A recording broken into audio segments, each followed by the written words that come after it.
Former President Jimmy Carter, our 39th president, passed away this weekend. He claimed to be a born-again Christian. What does it mean to be a born-again Christian? And was he a born-again Christian? On this slice of fresh bread.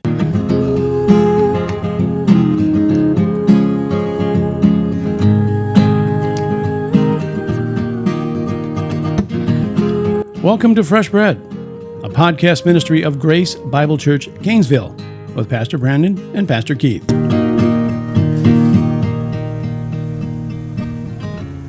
Well, thanks for clicking on Fresh Bread, where we're bringing the truth of God's Word to a starving world. Fresh Bread, podcast 92.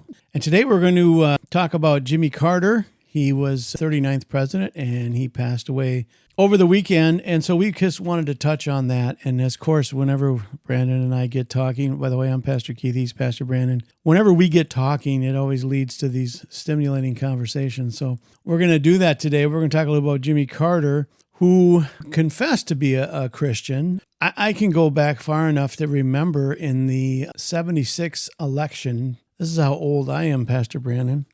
My mom and dad discussed who to vote for, and my dad was voting for Ford, and my mom was going to vote for Carter because he had come out and said he was born again. And so that got my mom excited to have a Christian in the White House. And so she voted for him, but and then he ended up winning the presidency. But as his time had gone on, we kind of watched his progression, not just in those 4 years, but even after he was out of the office of presidency. Just kind of what he did. We're going to talk about that. I want to pick your brain about this. Is right? He did a lot of good. He had Habitat for Humanity and all these things. So I want to get into it. But first, I want your impressions of Jimmy Carter, the 39th president who passed away. What do you have to say about all that? Part of my earliest memories, I would have been 5 when he became president, 5 or 6 in 1976. And so I do remember him as president. I remember more the issues of the big issues that were going on during that time. I remember the oil embargo. And, I remember the gas issues, having trouble getting gas. I remember inflation being a problem, my dad complaining about inflation. And so I would have been, anywhere from 6 years old, 5 years old to 9 when he was president. And so I remember him complaining about inflation. I remember the embargo. I remember 55-mile-an-hour speed limit. I grew to hate that over time because it was so slow. And everywhere was 55, as even on the freeways. There was those things, I think, and I definitely vividly remember the Iran, the hostage situation, and I forget, 50-something hostages or something like that. I can't remember now. So I definitely remember that situation. I remember the rescue where he tried to go and rescue them, and the helicopters broke down in the middle of the desert, and it was really embarrassing for the United States and what he did and what he tried to do.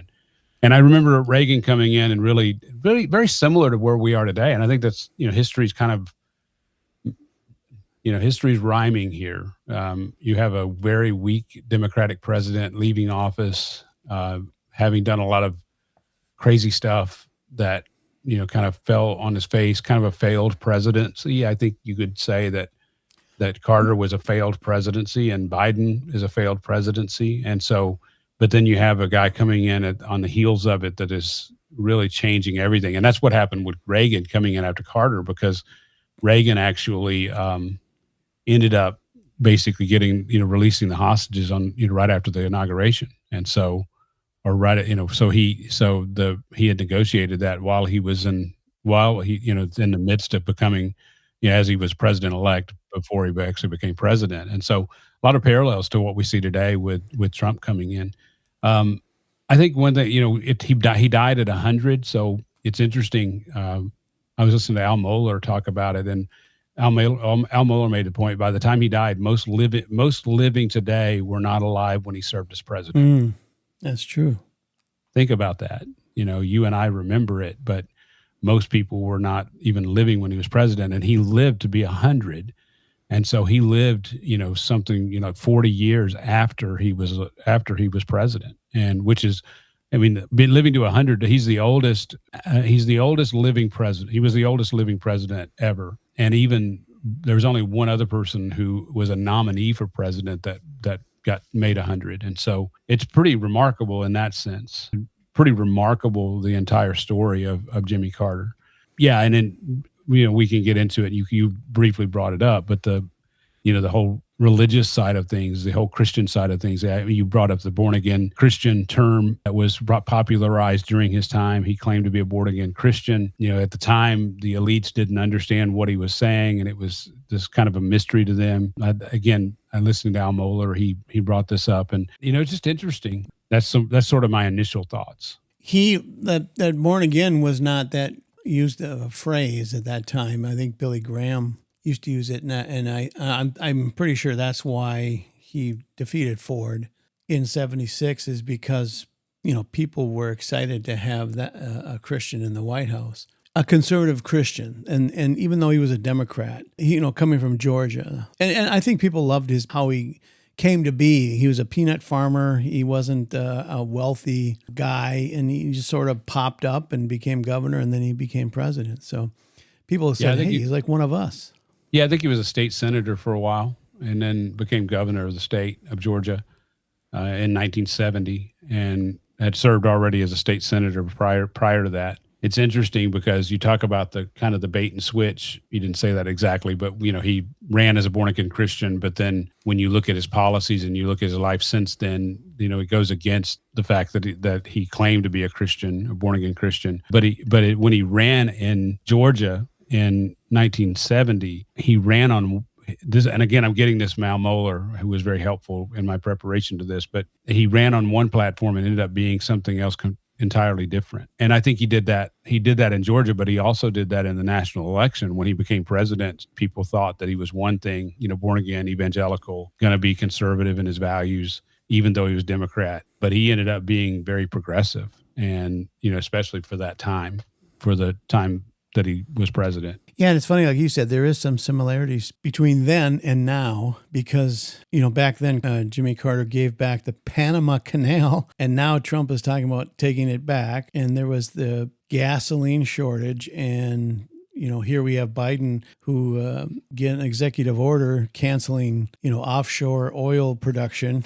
And so, and it's just funny. There's some similarities between one-term President Carter, one-term President Biden. But we're talking about Jimmy Carter, and if we have time, maybe we can jump into a little bit of what Biden's doing. But I just want to ask you some questions. Like you talked about the man's faith and his beliefs, and so he claimed to be born again. And I'm going to start with the good works part of it, and hopefully these aren't weird questions, but I'm trying to get somewhere when I'm asking you these. Is that when we look at good works, we have, like the Catholic faith and some other religions believe that good works are what's going to get you into heaven. Where we believe that as believers, good works it's a part of the fruit, right? It's what we do after we're saved. Am I on the right point? Well, I mean, I think that works are. Biblically, works are a fruit of salvation. That He saved us, to do, unto or to do good works. That's what Paul says in Ephesians 2:8-10. He talks about, for by grace you've been saved through faith. That not of yourself, it is a gift of God, so that no man may boast. But then he goes on to say, we are His workmanship, and He's created in Him for good works. And so, yeah, we see that we would say biblically that good works are a result of salvation, and not part of salvation. Does that make sense? Yeah. You're not saved by your good works. They have nothing to do with them. And I don't know. It's interesting. I haven't actually heard Jimmy Carter speak at all really on his faith that way. I probably have over the years, but I doubt that he would deny grace, but doesn't seem to be the fruit of where he was at. Yeah. Well, the Habitat for Humanity is a good thing, and there's a lot of people that get involved with it, but it's more of it's hard to say this without sounding kind of rough, but sometimes people do things like that to make themselves feel better. I'm going to go build a home for, the inner city. It's to make themselves feel better, not necessarily. Yeah, sure. I think that is very much the case. It's interesting. Isaiah said that, what the Lord through Isaiah said, that all your good works are filthy rags, I think is what he said, and, filthy garments. And I think that ultimately good works that are done outside of Christ, that are done for your own, feeling good about yourself, or feeling like you've done your part, that sort of idea. I think that biblically, that those things would, the Lord doesn't, he doesn't regard those things. It's similar to Cain. Cain brought his offering, and I think that consisted of good works, the works that Cain had done, and God didn't have any regard for that offering. And so, as opposed to Abel's offering of his, the flock or the livestock. And so, God did have regard for that because he offered it in faith. And so, yeah, I mean, I think that's that's the dividing line between, true religion, true Christianity, and every other false religion out there, is the understanding of what grace is, and the relationship it has with works. That works have nothing to do with salvation. That it's all Christ's work, and that the only reason I'm saved is because of what Christ has done. And like I say, the fruit, when you look at the fruit of Jimmy Carter's life, it really was more about what he was doing, as opposed to the good works that he was doing, as opposed to grace, in terms of what we see in his life. Yeah.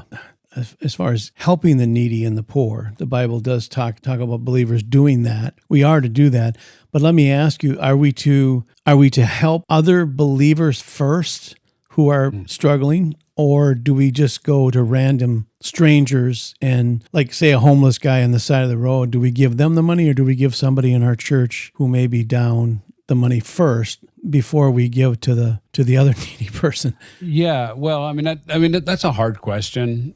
I mean, it's one that I've wrestled with quite a bit, but because I definitely have a soft spot for people who are struggling, but I do think that we take care of the household of faith first. I don't think it would be biblical and right to call someone a brother or sister and turn them away from help. And James too is a great example of that. And that whole issue, that what was going on there is that there were Christians who were coming to other Christians' doorstep to ask for help because they were being persecuted, and those Christians were turning them away.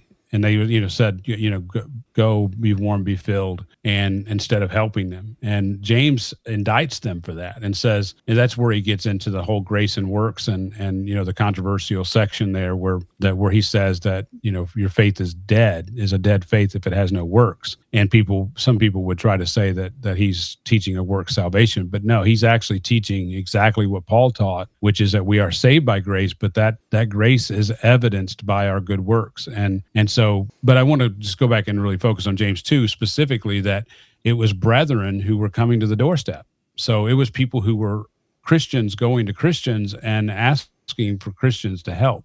Now, we don't want to miss James 1, which says that, we need to help the orphans and the widows. And so how I've understood that is that, yes, we need to make sure that we're caring for those in the household of faith. Now, they need to be, according to 2 Thessalonians 3, they need to be making sure that they're working for their own food. There is a responsibility that we have for ourselves. But, when our brother or sister is truly in need, we need to help them. And that needs to come first. But I think also we need to help those who are truly needy. I think that's what James is saying. And, with orphans and widows, is both of those groups, there's a true neediness that they can't help themselves. I mean, an orphan being young, can't just go get a job and, to take care of themselves. And widows are much the same. Widows who are widows indeed are actually widows, are those who can't help themselves either. And so, we have, as an example, Miss Helene in our body. She's got a family that cares for her and she has means, but if she didn't, we would have a responsibility for her. And so we need to care for her. And I think that gets extended beyond the body of Christ in terms of helping orphans and widows. But I think, and the other one is, Jesus said, you visited me while I was in jail. I think that there are people that are in positions like that we can help as well. I know I was part of a prison ministry, as you know, in California, and that we helped many unbelievers for in different ways. Like things like helping them make contact with people on the outside, and being able to tell people on the outside how they're doing, things like that, and even bringing materials to them, like Christian materials to them, and they're not a part of the church, and we're helping them in that way. And so there is room for helping people on the outside. I think there is, even we should be helping people on the outside, but I think that comes secondary to helping people on who are actually in the church and are in need. And that brings us back to President Carter and the Democratic Party. They are very big on helping the poor and the needy, but are they doing it in the right way? Just by handing out money to people. Is that the right way to do it? Would you consider that a biblical way of helping the needy and the poor? No. I mean, I think what's hard is that you're better off helping someone pull themselves up by their bootstraps, so to speak.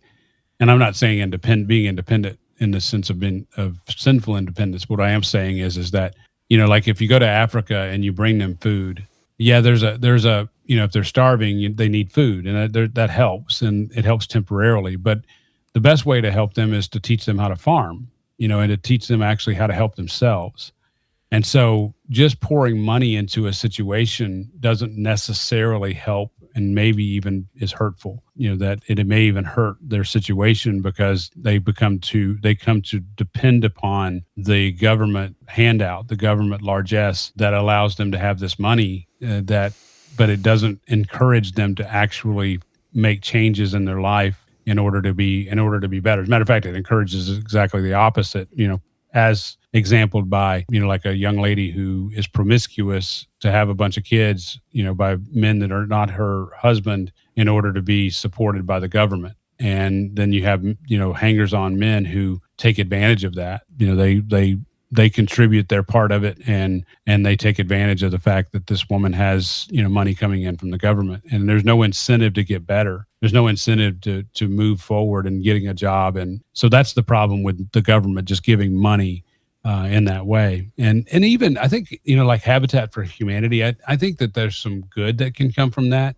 I think there's people who actually need homes, but then, there's problems with I've actually seen this where people get these homes built, and, 5 years later, the homes are a shabby mess because they don't know how to care for it. And they've never been trained. They've never been helped to understand how to care for a home so that it doesn't fall apart.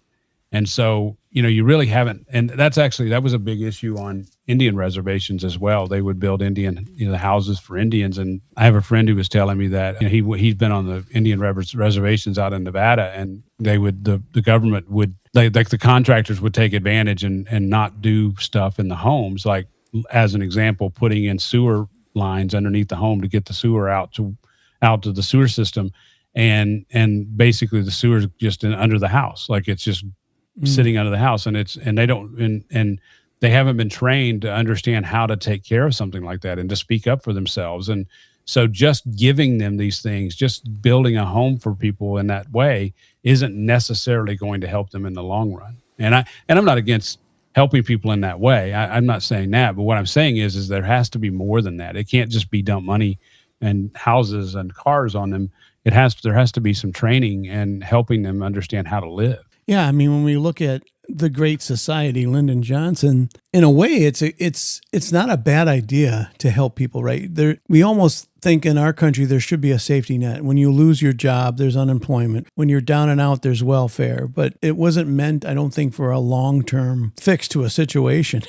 And it just has become that. And you and I can talk about this some other time when we do a different show. But there are some people who believe that is done on purpose to cause people to become dependent on the government, so they keep voting the same way so they can continue to get that money. And again, we're just talking about Jimmy Carter as a Democrat when he was in office. I'm not sure how much he was in support of welfare and all these things, but we're just talking about right now helping the needy and the poor. And there are good ideas, right? I mean, unemployment's a good idea. Well, for sure. I mean, having safety nets is not a bad idea, whether it's welfare or, and I guess now it's not called food stamps, it's SNAP or whatever it is. Those are not necessarily bad things in and of themselves. What's bad is when you cause people to depend upon them. Yeah. Especially if you're doing it to get their vote. And, that just becomes another form of slavery that's acceptable, because we're helping them. And in reality, we're causing them to depend upon us,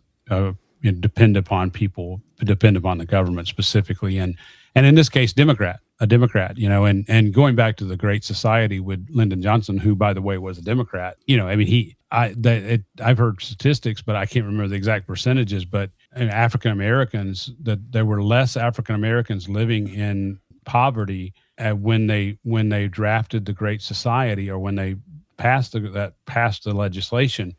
There were less people, Black Americans, living in poverty than afterward, and it's steadily risen since then. And so, with basically the absence of the father, Black fathers for sure, has definitely created a problem where there's more poverty and more dependence upon the government, and more willingness to vote Democrat because they're the ones that are going to extend the money train. So yes, I mean, I think that there is a connection between that and how people vote, and trying to influence that vote in that way. So again, we're linking this together with our 39th president, Jimmy Carter, because he just passed away. And he, again, claimed to be a believer and maybe did a lot of good things, a lot of good works, and some of the things that he did. So, but we're just trying to get to the bottom of, is he a believer? Was he a believer? I'm just going to ask you this. Maybe you can't answer this. I don't know. But what do we look for in someone who claims salvation in Christ? Are there telltale signs? I know only the Lord knows for sure, right? Someone's heart, but. Well, I think you'd have to look at the fruit, and I'm not talking about the good works of Habitat for Humanity, or, I mean, I think there was a certain type of worm that he helped eradicate, and he and Rosalind helped eradicate in Africa. Did some what's considered amazing work there, and I think he did a ton of things that way. But I think we have to look really at him as a Christian man and as a Christian leader. And I don't mean necessarily he was not a pastor, although he did teach Sunday school for many years in his hometown church. Matter of fact, I was watching part of a video and when you came this morning, and I wasn't able to finish it, but he did teach Sunday school for many years, and he taught, unfortunately, mostly moralism, from what I can tell. But yeah, he here's what's interesting is that he was actually a Southern Baptist. Now, a lot of people probably listening here might not realize that the Southern Baptists went through what is called the conservative resurgence, and somewhere in the 80s, with Moeller coming in as president of the SBC of Southern Seminary, and so they went through this resurgence led by Al Moeller. What's interesting is that Jimmy Carter actually, he was against that. He opposed it, and he was associated with the Georgia Baptist Convention and the Southern Baptist Convention. But when the conservative resurgence came, he was one of the main people who opposed that. He actually denied the verbal inspiration of Scripture. You might call him a neo-orthodox. Therefore, he had a really liberal view of Scripture, and he was allied with progressive voices in the Southern Baptist Convention, and he ultimately left the Southern Baptist Convention, indicating his displeasure with their direction in terms of this conservative resurgence under Al Moeller, and he directly opposed Al Moeller himself. And so Al Moeller did say that he is left of most even progressive Southern Baptists, and so he was left of them as president, and he was left of them, in terms of his life after the presidency. He claimed to be personally against abortion, but yet he supported Roe v. Wade politically. He was friendly to feminists. He was infamous in basically abdicating the definition of family to liberal and progressive voices. He had what was the White House Conference on the Family, and basically gave away the farm in terms of what the family was, and in terms of husband and wife and children, and what that looks like as far as the nuclear family. And he was, like, again, very friendly with feminists. He was the first in 1977, became the first U.S. presidential administration to invite gay, male, and lesbian rights activists to the White House to discuss federal policy. So, I mean, he was friendly in that way. That before, it's interesting because gay marriage wasn't legalized until Obama. And so, Obama was 2012. So let's just say 2012. So Carter is 35 years ahead of Obama. in terms of his being friendly with these groups. And so, I mean, I say all that because when you weigh it all in a balance and you look at, his works, I just can't see him actually being born again. I just don't see it. And like you said, no one knows. I mean, I don't know his heart. You don't know his heart. But when we do a little bit, when we become fruit inspectors, and so, looking at the fruit, I just don't see it. And he was a Southern gentleman, always a gentleman. Even Al Mohler said he interviewed him at one point after this, like in the past several years after, all the, being opposed to one another. He said he was very gracious and he was a very gracious gentleman, but that doesn't make a person a Christian. And not even saying a lot of the right things doesn't make you a Christian either. Yeah. So we would have to say that, and it's a good way to put it. Like, we would have to not be sure.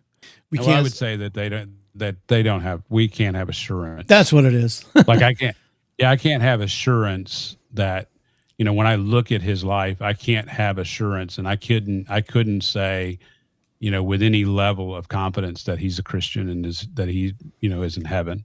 And so, yeah, I think that, in terms of people who die, you don't know for sure.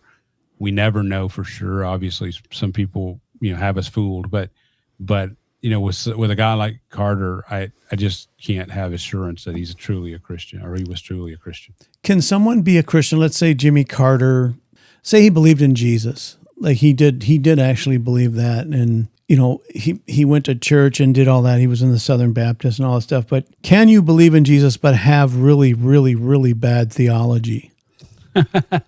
I think yes. I mean, I think when you come to Christ, we all have some level of bad theology. I think I would struggle with someone who never progresses in understanding of, what right doctrine is. Like, I think that's where you start struggling. That's where I start struggling with, someone who just never really seems to grow.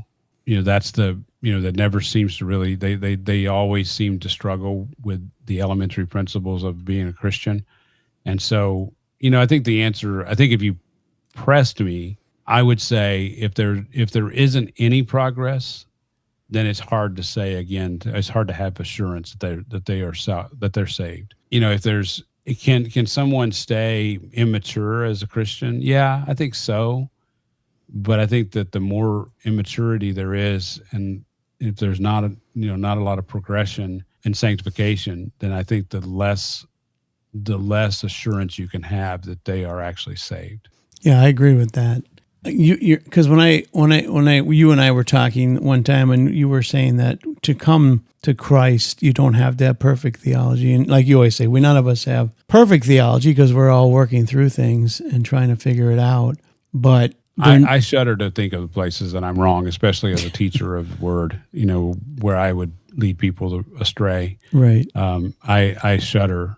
I mean, but it's interesting because, that's exactly what James says. Don't many of you become teachers because of the greater condemnation. And so, for teaching false theology. And so I would definitely, I shudder to think, in terms of that being that kind of guy that's teaching wrong theology. But at the same time, I am not so prideful to say that I don't have areas that I need to be more understanding of what right theology is. So. Right, because you and I have talked about, let's say you're a new believer, but you grew up believing evolution, and so you still have that as your foundation, but then you read Genesis and you pray about it and study it, and you realize that, evolution doesn't fit, so you become a creationist. I see nothing wrong with that stuff, but if you're, let's say, an evolutionist all the way through your life and you are claiming to be a Christian, I would have to say that you need to study more or read your Bible more. I don't know, because it doesn't fit. Again, it just goes back to assurance. I don't think that if you're in that position, I don't think that there's, I can't be assured I can't say for certain that I would, that a person, I mean, obviously we never say for certain, but it would be hard for me to have assurance of someone who persisted in a position that is not true. Now, what's interesting about something like creation is that so many churches now teach it that I could envision somebody being a part of a weak church who truly is a Christian, but just hasn't been exposed to, right theology in that way. And so they, maybe intrinsically they believe. I mean, it's interesting because I think intrinsically I understood that God created before, when I was an evolutionist when I came to know Christ, but I think intrinsically I knew. I mean, there's something about me that understood that I was actually created and that everything was created, even though, and so it was a contradiction for me that here's the education system teaching me these evolutionary ideas, but at the same time I understood that I was created, and so it was a contradiction in my mind and heart that God cleared up once I became a Christian. And so you would hope that people would be in that position of being able to do that. But if you're not a part of a church that would teach that would help you in that way, I could see somebody staying in that position for many years because they just haven't been taught. Not necessarily an excuse. It's just fact. I mean, that, that some churches are just a mile wide and an inch deep in terms of theology, and people exist in those churches. And I mean, obviously there's some churches that you probably would say are completely apostate, but there are some churches that have believers in them, even though the church is not solid. And that's another question I could ask for you is let's say someone is a solid believer, but they're in a very liberal, not so great church. How long should that person stay in that church? Well, it's interesting because there's different theories on that. For me personally, I think biblically that I need to get to a church that's gonna challenge me, in a good way in terms of learning and growing. I know that there are people who stay in bad churches because they feel like it's an evangelistic opportunity to help potentially, people grow in that way. I've definitely known, there was a guy that I knew fairly well or really well who ended up, he would teach at really weak Methodist church, and they let him teach, and he was teaching. So he had this really solid, it seemed like anyway, this really solid Sunday school class that was going on in the midst of the church. And it became pretty popular because people actually wanted to hear the truth. And so he had this, within this really, really weak church, he was he was leading people to know the Lord and teaching them sound theology. So, I think what's hard about that is that, there's a limit to that, and, you need to be fed yourself, and, where are you getting fed and how are you growing? And, there's some questions that way. So I would never suggest somebody do that. I would suggest if you're part of a bad church, that's doesn't have right theology, doesn't teach right theology, that you need to find a good one that's going to. There are people who take a different stance in that way. Yeah, I think I'm more in the stance of you need to go and get fed in a solid church. Yeah.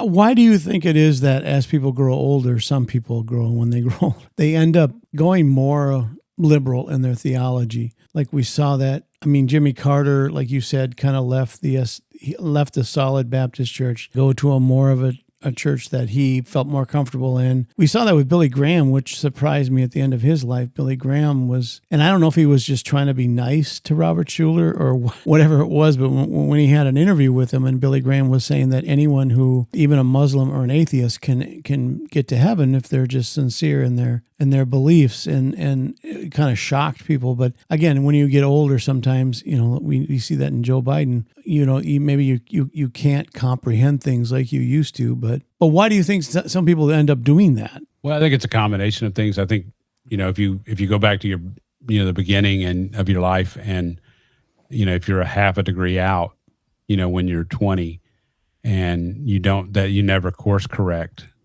you're still going to be a half a degree out by the time you're 60, but you're going to be way further off the mark by that point. And I think that's part of what happens is, people, have poor theology, and they're, maybe they're not that far off, but they don't course correct. I think that the Christian life is a constant course correction. You have to be willing to assess your doctrine. Paul told Timothy to pay attention to his doctrine. And, that I think we have to be willing to really assess our doctrine, and we have to be willing to course correct, along the way, so that we don't get so far off. It's kind of like, an airplane in the wind, when there's a side wind and you point the airplane to the target, and if there's a side wind, by the time you get to the target, you could be miles away from where you're supposed to be if you don't course correct. And I think there is that. I think that's what happens as people age and go, get older. If they don't course correct, they end up getting far off of where they should be. But I think there's also another phenomena which is interesting. It's kind of almost the grandfather. It is the grandfather phenomena where we become softer as we get older. We're not as harsh as we were. And I think that's why many men, as they get older, begin to struggle with, like saying somebody's going to go to hell. And I can sense that in my own heart. Like I don't relish telling people that they're in danger of going to hell, because I don't like doing that. I don't want to be harsh with people that way. But I realize that even though that's my feeling and my struggle, that I still need to tell the truth, and that the priority of telling the truth is much greater than my own feelings. And so, but I think that some guys end up getting further and further off because as they age, they want to shy away from those issues like that. And that could be, it could be a lot of factors that go into that. But I think age leads to, especially in men, age leads us to soften a lot. And so I think when you couple that with the lack of course correction, and you couple that with the softening over age, then I think you do end up getting way off. You can end up getting way off by the time you are in your 60s and 70s. Yeah, that's true. It's like you said, airplane, or I've heard it said also like the Apollo, a rocket that's an inch off. By the time it gets to the moon, it might be at Mars, or way off target. So, do you think there's? Again, we're talking about Jimmy Carter. Do you think there's going to be any American presidents in heaven? Wow. Well, I'm hopeful for Reagan, and if you go earlier than that. It's hard to judge like a George Washington because, people would say he's a deist, but then there's evidence that he, definitely spoke of God's sovereignty, providence, and understood that God is on his throne. But then there are people who say he was deist and I'm hopeful that we will see a guy like George Washington in heaven. It's hard for me to know for sure. And, from this distance, 200 and something years later, it's hard to know for sure. John Adams seemed to be a guy that was a Christian. I think that would be, of the early presidents, that he's probably the closest to being a Christian as any of them. Thomas Jefferson, I don't think was. So you move into, later times. I don't know of anybody. I don't know a lot about, Harding and, How about Lincoln? You went right over Lincoln. Oh, yeah. I forgot about Lincoln. Well, I just didn't mention it. But Lincoln's a hard one because a lot of his writings would say, he is a Christian and would be a born again Christian who's in heaven, and did a lot of writings. But then there's a lot of things about his life that contradict that. And so, it's hard for anybody that, historical figure, really anybody. Like when you come to the end of the life, there's going to be contradictions. There's going to be things that, if everything is laid out in a balance, there's going to be things that you go, yeah, I don't know about that. Even the most solid guys had, things that were problems potentially. And so, yeah, I think I would be surprised if there isn't any presidents who are Christians, especially when I think about a man like John Adams would probably be one. Even Abraham Lincoln, I think, was probably a Christian. Yeah. And I don't want this to come across as us judging people, and harshly, and, that we're trying to say who is a Christian and who isn't. We're just looking in terms of, I guess, level of assurance. And I'm certainly more persuaded by a guy like John Adams or somebody like that than I am that, Barack Obama is. So, even when you look at historical figures, like let's look at Mahatma Gandhi or something. Is Gandhi in heaven? Well, obviously he wasn't a Christian, but there's always the thief on the cross, right? There's always that moment just before death where someone can cry out to Christ.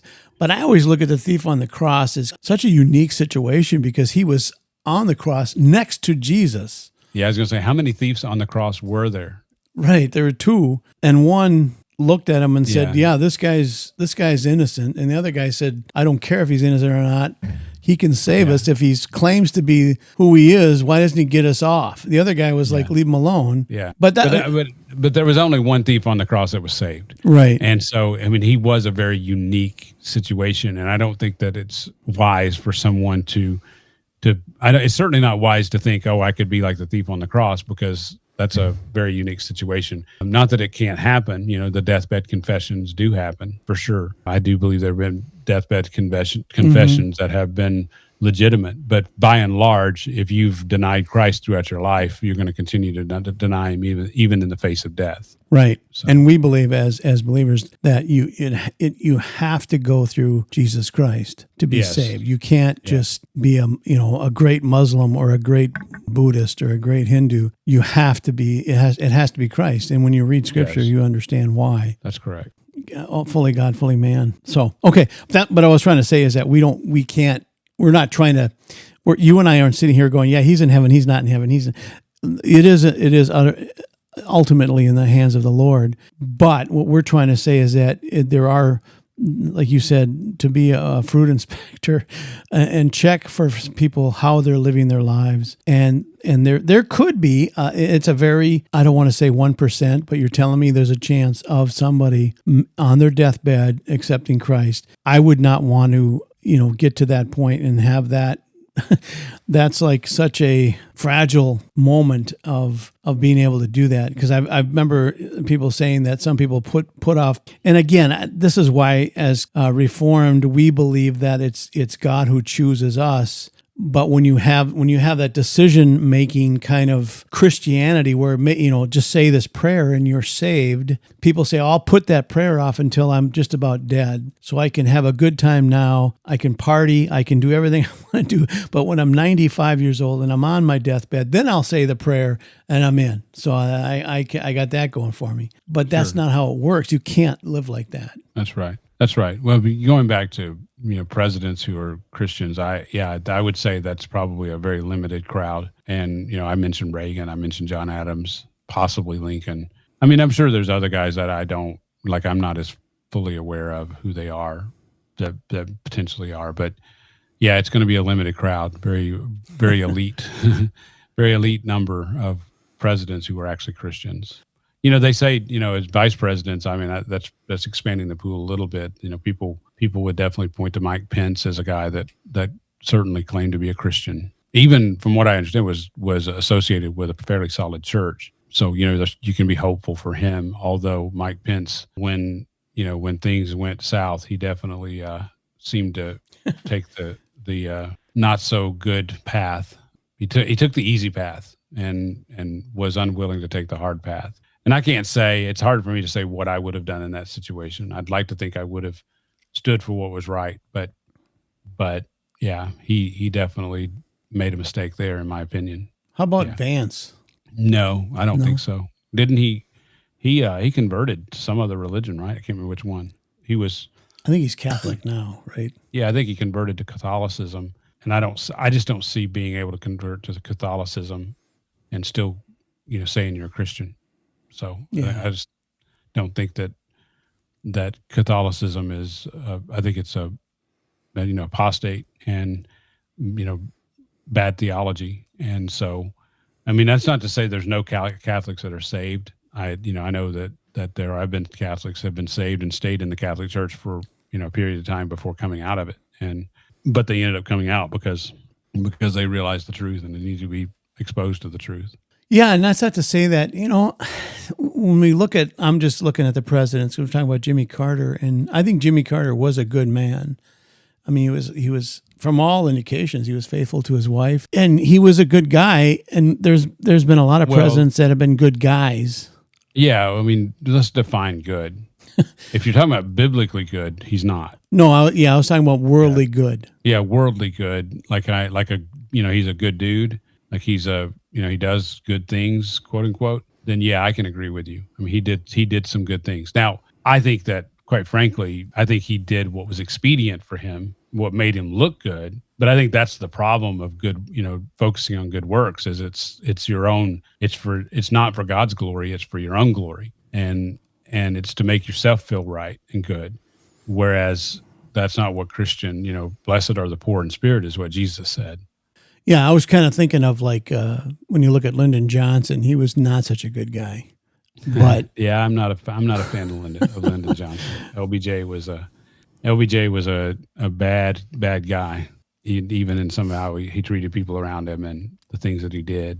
Very, very, probably the most political president we've had in modern history. Yeah.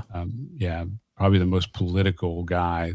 I mean, he took politics to a whole different level in terms of who he was. Yeah, he was very arm twister kind of guy. Yeah, manipulative. Yeah. Very, very manipulative. And LBJ was not a Christian in my mind. I mean, that's when, I brought up Barack Obama, but I think that's another one that, just there's nothing that tells me that man was a Christian. No. Yeah, his church the social justice. It's like a black liberation kind of church where they. You don't want Obama? Obama. LBJ. His church in Chicago was kind of. Yeah. And his pastor was kind of a fruitcake. Anyway, with Jimmy Carter, interesting character. Again, phrase "born again" became big during that time, and he did do, like the peace accords. What was it called? It was between Egypt and Israel, and the Camp David Accords. That was considered to be a big victory for him. He really put himself on the line for peace, to broker the peace between Egypt and Israel. But sadly, later, again, this is Al Mohler had said this, but sadly, he wrote a book accusing Israel of essentially being a terrorist state because of their, the methods that they used to defend themselves. And so, he was not necessarily pro-Israel. He wasn't overtly against Israel, although that book seems to think that he was, or seems to indicate that he was. But by and large, he was a failed president. He was a great campaigner. Funny enough, he was when he was campaigning against Gerald Ford, he came out of nowhere. Mm-hmm. But his presidency, from almost the very beginning all the way to the end, was one problem after the other. Brought on by really so similar to Biden. I mean, it's eerily similar to what we see with Biden, where, the U.S. has lost stature on the world stage, and, the stupid stuff that we've done and the things that we're, advocating giving up. And then, now you have a strong president coming in and a strong personality, and Donald Trump coming in with same parallels, the same, they had Ronald Reagan coming in now, or at that point for Carter. So a lot of just a mixed bag when it comes to his presidency. He was actually awarded a Nobel Peace Prize, funny enough. And not only that, but after his presidency, he was involved. Al Mohler even said potentially illegally involved in dealing with foreign countries and foreign policy. And so he injected himself that way after his presidency. And it seems like because he was such a failed president in terms of foreign policy, it seems like he injected himself, to try to make up for that. But he definitely had a lot of influence in that way after his presidency was over. It's funny because he was not that old when he lost to Reagan, but yet he just sort of faded away. Like he didn't run for governor or senator or anything. He just sort of left politics altogether. Yeah, he didn't. Which Well, he didn't leave politics altogether, really. I mean, he didn't run for office anymore, like you say. I think that part of it is more, that's what's happened to most of the former presidents. Once you become president, I think there was one president, I think it might have been Taft, who became a Supreme Court justice after he was president, which was an interesting thing. But most former presidents kind of go off into the sunset, so to speak, and do things that are more humanitarian or whatever, things that they're interested in. That's what Bill Clinton did. I'm just kidding. That's not what Bill Clinton did. I guess he probably did. The Clinton Foundation, right? The Clinton Foundation. That's a kind of a joke, but he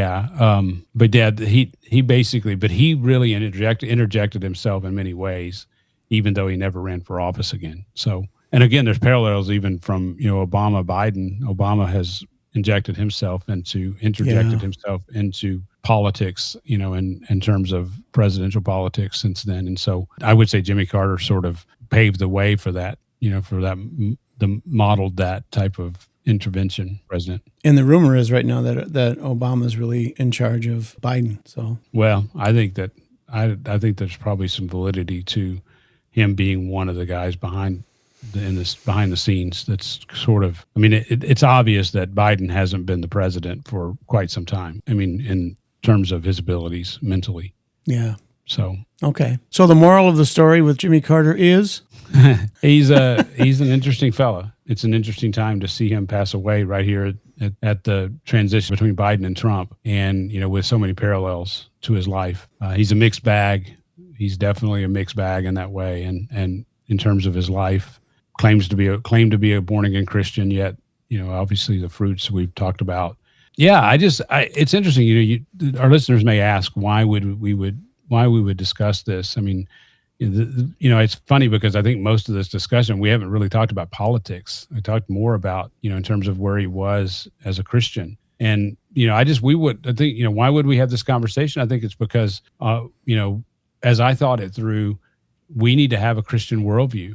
We need to be able to look at this as Christians and make judgments as Christians based on what the Bible says. And there's going to be a lot said about Jimmy Carter over the next few days and weeks as he goes through the state funeral and all of that. And whitewashing is going to go on in terms of his record. And, as Christians, we need to have a better view of that and more realistic view of who he is. It's just a better understanding of what he accomplished and didn't accomplish. Like you were saying earlier, when someone dies, it's only the good stuff, right? Yeah. You throw away all the bad stuff and you just remember the good stuff. And yeah, it tends to be more whitewashed. Yeah. And, that's not all bad. I mean, it's not the time. It's not the time even for enemies to like drag his name through the mud, at that point. But as Christians, we need to be realistic in terms of who he really was. Okay. I agree. You're looking at a guy whose favorite song was Imagine by John Lennon. And I can't imagine, no pun intended, that any Christian would have that song as their favorite song, because that song literally was written by Satan. I mean, it fits Satan's worldview, not a Christian worldview. So anyone that would have Imagine as their all-time favorite song and play it at their funeral, I think that's a red flag on whether or not they were truly saved. But again, only the Lord knows. So, but Jimmy Carter, 39th president, and a unique individual.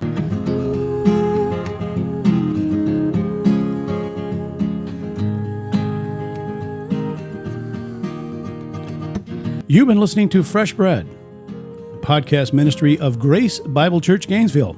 For more information, go to gracegainesville.org. And thanks for listening.